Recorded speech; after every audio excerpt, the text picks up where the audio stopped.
இன்னைக்கு நம்ம பார்க்க போற கதை புது குடித்தனம் 3வது பகுதி. முதல்ல அப்பாவுக்கு ஃபோன் பண்றேன். ஹலோ அப்பா. ஆ ஸ்வப்னா வீட்டுக்கு வந்துட்டாப்பா. வந்துட்டாலாமா? அப்பாடா, இப்பதான் எனக்கு உயிரே வந்த மாதிரி இருக்கு. ட்ரெயின் லேட் ஆயிடுச்சா? மாப்பிள்ளை ஸ்டேஷனுக்கு வந்தாராமா? இங்க பாருமா ஆண்டாளு, சொப்னா சின்ன பொண்ணு, அவளுக்கு சிட்டியை பத்தி எதுவும் தெரியாது. சிட்டியில யாராவது கண்ட வார்த்தையை சொல்லி என் பொண்ணை மயக்கிட போறாங்க. மாப்பிள்ளை கிட்ட சொல்லி என் பொண்ணை நல்லபடியா பாத்துக்க சொல்லு. பயப்படாதீங்கப்பா, அவரே காலையில போய் ஸ்வப்னாவை ரிசீவ் பண்ணி கூட்டிட்டு வந்துட்டாரு. நீங்க சொன்ன மாதிரியே ஸ்வப்னாவை நான் நல்லபடியாவே பாத்துக்கிறேன்ப்பா. அவ முதல்ல ஹாஸ்டலுக்கு போனேன்னுதான்ப்பா சொன்னா. நான் தான் வேண்டான்னு சொன்னேன். இங்க இவ்வளோ பெரிய வீடு இருக்கும்போது அவ எதுக்குப்பா ஹாஸ்டலுக்கு போகணும்? ரொம்ப நல்லதுமா. அக்கா வீட்டில் தங்கச்சி இருக்கும் போது எங்களுக்கு என்ன கவலை? அந்த சாஃப்ட்வேர் கோர்ஸை கொஞ்சம் சீக்கிரம் முடிக்க சொல்லு. அதுக்குள்ள அவளுக்கு ஒரு நல்ல சம்பந்தத்தை பார்க்குறேன். ஆமாம், மாப்பிள்ளை கிட்ட கொஞ்சம் ஃபோன் கொடுமா. அவரு இங்கதாப்பா பக்கத்துல உட்காந்துருக்காரு. ஆனா பாவம் ஏதோ ஆபீஸ் வேலையா பிஸியா இருக்காரு. நான் அவர்கிட்ட அப்புறமா உங்களுக்கு பேச சொல்றேன். நான் வச்சிடுறேன்ப்பா.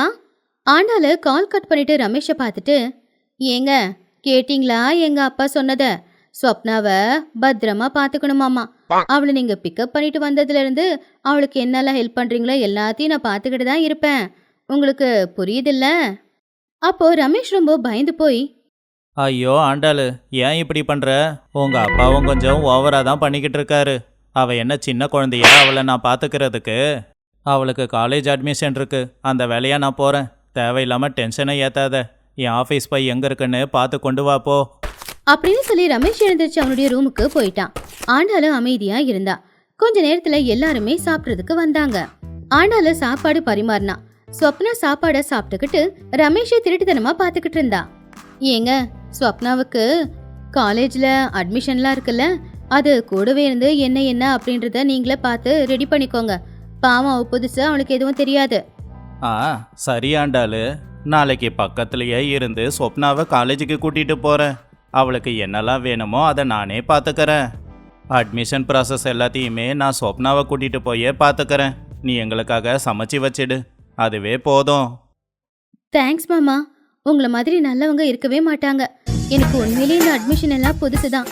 நீங்கள் என் கூட இருந்தீங்கன்னா நான் கொஞ்சம் சேஃபாக இருப்பேன். பார்த்தீங்களாங்க என் தங்கச்சி எவ்வளோ அப்பாவின்னு.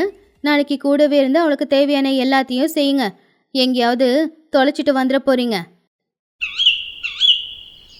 காலேஜ்ல அட்மிஷன் முடிஞ்சதுக்கு அப்புறம் ஸ்வப்னா ரமேஷ் 2 பேரும் வீட்டுக்கு வரும்போது ஒரு ஐஸ்கிரீம் வண்டியை பார்த்ததுமே ரமேஷ் அங்க வண்டியை நிப்பாட்டினான்.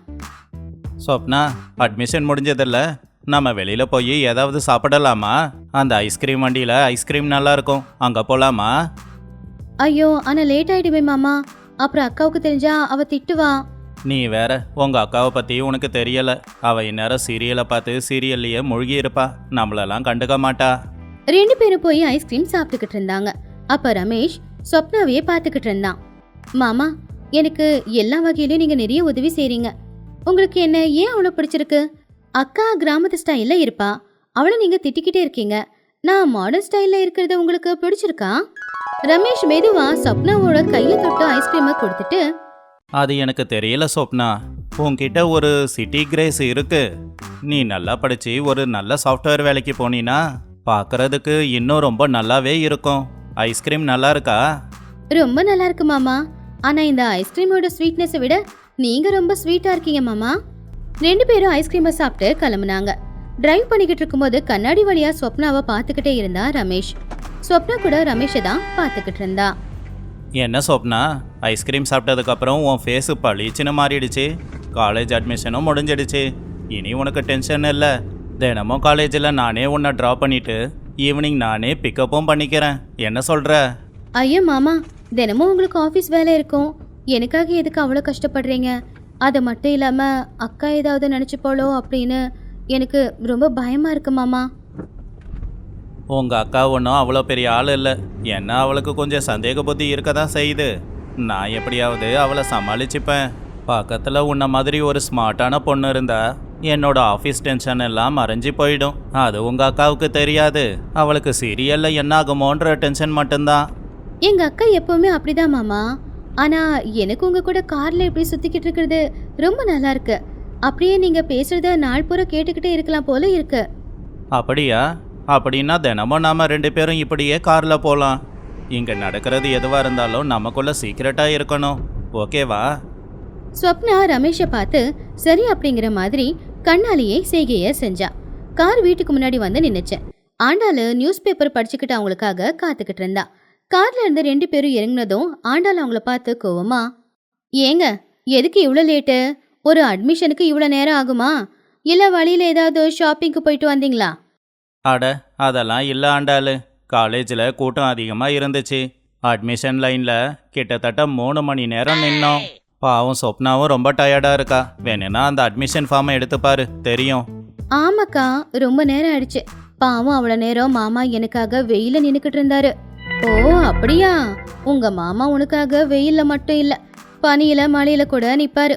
சரி சரி போ, நீ போயிட்டு ஃப்ரெஷ் அப் ஆயிட்டு வா. உனக்காக சூடா சமைச்சு வச்சிருக்கேன். ஏங்க நீங்களும் போயிட்டு ஃப்ரெஷ் அப் ஆயிட்டு வாங்க. பசிக்குது, சாப்பிடலாம். எனக்கு இப்போ வேண்டாம் ஆண்டாளு. எனக்கு கொஞ்சம் ஆஃபீஸ் வேலை இருக்கு. நீங்கள் 2 பேரும் சாப்பிடுங்க அப்படின்னு சொல்லி ரமேஷ் அவனுடைய ரூமுக்குள்ள போயிட்டான். அன்னைக்கு ராத்திரி நேரம் வீட்டோட கார்டன்ல சில்லுன்னு காத்து வீசும்போது ஸ்வப்னா ஒரு டேபிள் லேம்பை வச்சுக்கிட்டு புது புத்தகத்தை எடுத்து படிச்சுக்கிட்டு இருந்தா. அப்பதான் ஆண்டாளு ஒரு பிளேட்ல ஃபுட்டை வச்சுக்கிட்டு அங்க வந்தா. என்ன ஸ்வப்னா இது, இந்த நேரத்துல போய் படிச்சுக்கிட்டு இருக்க? ஓ கண்ணு எப்படி செவந்து போயிருக்கு பாரு. மாமா சொன்னாருன்னு அவளை கஷ்டப்பட்டுலாம் படிக்க வேண்டிய அவசியம் இல்ல. இந்தா சாப்பிட்டுட்டு போய் படுத்து தூங்கு. அக்கா ப்ளீஸ்க்கா, மாமா நாளைக்கு இந்த சப்ஜெக்ட்ல இருந்து கொஸ்டின் கேட்குறேன்னு சொல்லியிருக்காரு. பதில் சொல்லனா அவர் டிசப்பாயிண்ட் ஆயிடுவாரு. எனக்காக கஷ்டப்படுறாரு. நான் அவரை ஏன் டிசப்பாயிண்ட் பண்ணணும்னு சொல்ல? என்னவோ உங்க மாமா உன்னை கலெக்டர் ஆக்கி பாப்பாரு போல தெரியுது. சரி இங்கேயே வைக்கிறேன், சாப்பிட்டு படுத்து தூங்கு. எனக்கு தூக்கம் வருது, நான் போறேன். ஆண்டாலும் போன உடனேயே ஒரு திருட்டு பூனை மாதிரி சத்தமே போடாம ரமேஷ் கார்டனுக்கு வந்தான். ஸ்வப்னா பின்னாடியே உட்காந்துக்கிட்டு, என்ன சொப்னா, எங்கள் வீட்டு மகாராணி உன்னை தனியாக விட்டுட்டு போயிட்டாளா? என்ன படிக்கிற? எதனா டவுட்ஸ் இருக்கா? மாமா நீங்க இங்க என்ன பண்றீங்க? அக்கா பார்த்தா கோவப்பட போறா. அவ இப்பதான் போனா. உங்கள் அக்கா இந்நேரம் படுத்து தூங்கியிருப்பா. நான் உனக்கு எதனா டவுட்ஸ் இருந்தா கிளியர் பண்ணலான்னு தான் வந்தேன். இங்கே இந்த பாயிண்ட்டை பாரு. இங்கே கோடு போடும்போது கொஞ்சம் பார்த்து கேர்ஃபுல்லாக போடணும். அப்படியே நம்ம ரிலேஷன்ஷிப் மாதிரி. மாமா ஏன் இப்படியெல்லாம் பேசுறீங்க? எனக்கு கொஞ்சம் பயமா இருக்கு. ரமேஷ் ஸ்வப்னா பக்கத்துல உட்காந்துக்கிட்டு அவளுக்கு டவுட்ஸை கிளியர் பண்ணிக்கிட்டு இருந்தான். 2 பேருக்கும் நடுவுல ஒரு அமைதி இருந்துச்சு. பாத்தீங்கல்ல, இந்த மாமாவுக்கும் மச்சினிச்சிக்கும் நடுவுல இருக்கிற இந்த ரிலேஷன்ஷிப் என்னவா இருக்கும்? அப்பாவின்னு நினைக்கிற ஸ்வப்னா உண்மையிலே அப்பாவிதானா? அவங்க இன்னைக்கு ஐஸ்கிரீம் சாப்பிட்ட அந்த ஸ்வீட் மூமெண்ட் ஆண்டலோட வாழ்க்கையில கசப்பான மூமெண்டா மாறிடுமா? அப்படிங்கறத அடுத்த எபிசோட்ல பார்க்கலாம். இந்த வீடியோ உங்களுக்கு பிடிச்சிருந்தா லைக் பண்ணி ஷேர் பண்ணுங்க. அப்படியே எங்க சேனலை சப்ஸ்கிரைப் பண்ணிக்கோங்க. தேங்க்யூ ஃபார் வாட்சிங்.